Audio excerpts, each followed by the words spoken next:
आज tarot card में हम बात करते हैं इस हर्मिट कार्ड की। ये हर्मिट कार्ड हमें क्या बताता है? हर्मिट यानी एक तरह का साधु या एक तरह के साधु। तो सबसे पहले हम इनकी वेशभूषा देख लेते हैं। सबसे पहले आप देखिए कि ये पहाड़ों पर चल रहे हैं, विचरण कर रहे हैं या वहाँ घूम रहे हैं। और क्योंकि ये जो जहाँ चल रहे हैं वो एक पहाड़ की तरह दिख तो रहा है, लेकिन वो पूरा बर्फ से घिरा हुआ है। और आप देखिए कि ये जो है ये थोड़े से अधेड़ उम्र के या बूढ़े उम्र के व्यक्ति हैं। क्यों? इनकी दाढ़ी जो सफ़ेद है वही ये बात बता रही है।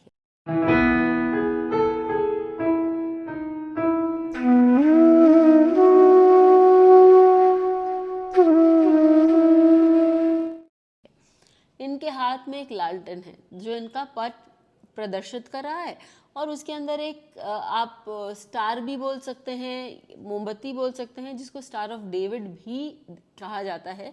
और उसका क्या मतलब है ये हम आगे देखेंगे। उनके हाथ में एक छड़ी है, ठीक है, और ये छड़ी क्या बताती ये भी देखेंगे। कपड़े इनके कैसे, वेशभूषा इनकी कैसी है, ये आप देखिए। कोई तड़कीले भड़कीले कपड़े नहीं पहने इन्होंने, बहुत सौम्य वस्त्र पहने, बहुत ही लाइट कलर्ड जो कपड़े हैं वो इन्होंने पहने हैं।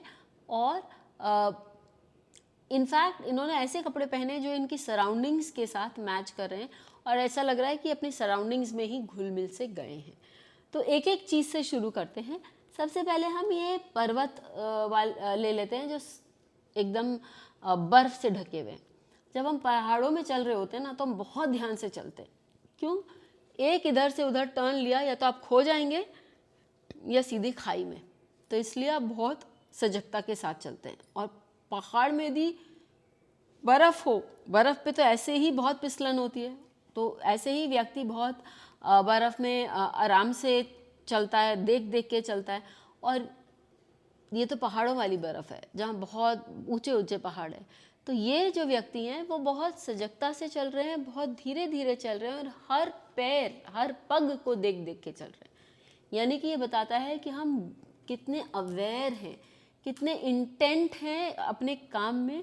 और जब हम कोई भी काम अवेयरनेस के साथ करते हैं, सजगता के साथ करते हैं, तो वो हमें काम में निपुणता दिलाता ही है। तो ये अंदर की जर्नी ट्रैवल कर रहे हैं, सजगता के साथ ट्रैवल कर रहे हैं, तो इनको अपने जो अध्यात्म के साथ या हम कहें जो भी इनके भीतर है, इनके जो भी इष्ट देव हैं उसके साथ इनका जो संपर्क है या स्वाध्याय में इनका बहुत आगे तक काम पूरा होगा। आप देखिए इनका जो माथा है वो नीचे करके चलना है।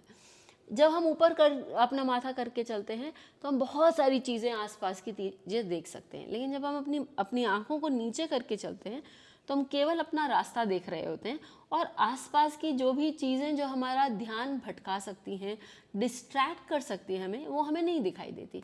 तो हमारा जो फोकस है वो एक जगह बना रहता है, और हम अपने रास्ते पे जल्दी चल सकते हैं, हम अपने गोल तक जल्दी पहुंच सकते हैं। तो इनकी भी जो आँखें हैं वो क्योंकि नीचे की तरफ ही है, वो अपने फोकस में इंटेंट है, इसलिए वो अपना रास्ता सही ढंग से, अच्छे से और ठीक समय पर तय करने के लिए तैयार हैं। या हम कहें ये उनका इंटेंशन भी है कि मैं और किसी चीज़ से डिस्ट्रैक्ट ना हूँ और मैं अपने गोल तक पहुँच सकूँ। अपने गोल तक पहुँचने के लिए इन्होंने दो चीज़ों का सहारा लिया है। एक तो ये लालटेन।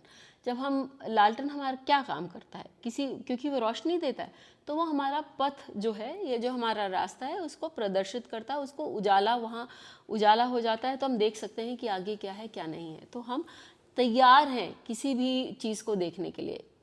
इसलिए उनको, और वहाँ पर एक स्टार ऑफ डेविड है, ये जो स्टार बना हुआ है वो स्टार ऑफ डेविड क्या बताता है?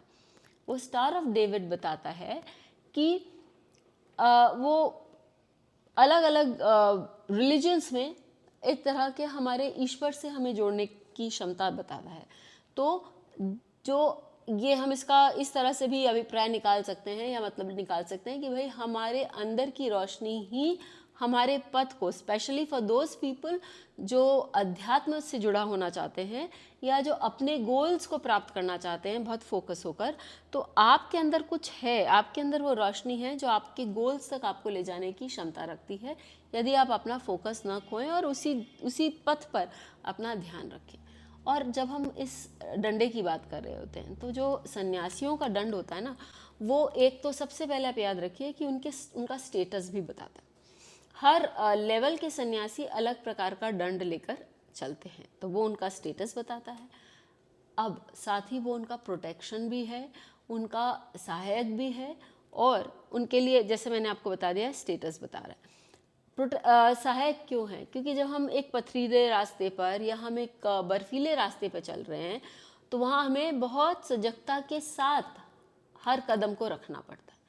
अब जब उन्होंने वो डंडा यूज़ किया है, उन्होंने वो डंडा उनको सहायता दे रहा है कि भाई एक जगह उस डंडे को हम स्टेबल कर लेंगे, फिर एक पैर, दो पैर आगे रखेंगे और फिर वापस डंडे को उठाकर अपना रास्ता धीरे धीरे लेकिन बहुत स्टेबिलिटी के साथ आगे बढ़ेंगे। सो ये इनके लिए एक स्ट्रेंथ है, ये इनके लिए एक सपोर्ट है। और यदि आपको विश्वामित्र जी और वशिष्ठ जी की कहानी याद है तो आपको मालूम पड़ेगा कि भाई दंड जो है वो बहुत सारे सन्यासियों का उनका पावर भी उस दंड में होता है, आपको वो प्रोटेक्ट करता है, चाहे वो किसी व्यक्ति विशेष से हो, किसी बदमाश से हो, या फिर जंगली जानवरों से भी हो सकता है। और फाइनली हम आते हैं इन व्यक्ति के जो वेशभूषा पर। इन्होंने अपने आप को पूरा कवर कर लिया है और अपने ऐसे कपड़े पहने हैं जो कि उनके सराउंडिंग्स, इनके एनवायरनमेंट के अनुकूल है। बहुत डार्क, मतलब ऐसे कपड़े, ग्रेइश टाइप ऑफ कपड़े पहने जो कि स्काई से और एटमॉस्फेयर से रिफ्लेक्ट करता है, यानी कि दूर से कोई समझ नहीं पाएगा कि एक व्यक्ति है, क्योंकि वो सिमिलर कपड़ा पहना हुआ है, एक तरह का कैमफ्लाज है। जैसे गिरगिट होता है ना, वो अपना रंग और वेशभूषा अपने आसपास के सराउंडिंग्स के हिसाब से बना के रखती है। लेकिन यदि किसी को इन तक पहुंचना है तो वो ऊपर तक आएगा, ऊपर चढ़ेगा और दूर से तभी उनको देख पाएगा कि हाँ, यहाँ पर तो एक्चुअली एक व्यक्ति है। फर्स्ट ऑफ ऑल, ये ऐसे लोग, इसका मतलब है कि ये लोग हर किसी के लिए अवेलेबल नहीं है। यदि कार्ड आता है तो ये ऐसे लोग हैं जो थोड़ा अकेला, एकांत में रहते हैं और हर किसी के लिए अवेलेबल नहीं है। लेकिन यदि किसी ने हार्ड वर्क किया, थोड़ा ऊंचा चढ़ा या उनसे सम्मुख होने की इच्छा कर रखी, तो ऐसे लोगों को ऐसे व्यक्तियों को मेहनत करने की ज़रूरत है और साथ ही थोड़ा ज्ञान अर्जन करने की भी ज़रूरत है, या थोड़ी सी यदि मैं कहूँ कि उनके लेवल के आसपास आने की आवश्यकता है। तो फिर मिलेंगे एक और कार्ड के साथ। तब तक आप हमें लिखकर बताइए कि आपको इस कार्ड का एक्सप्लेनेशन कैसा लगा। बेल आइकन को दबाएं ताकि आपको वीडियोस की अपडेट मिलती रहे। हमारे वीडियोस को लाइक करें, शेयर करें, उन पर कमेंट करें और हमारे चैनल को सब्सक्राइब करना न भूलें।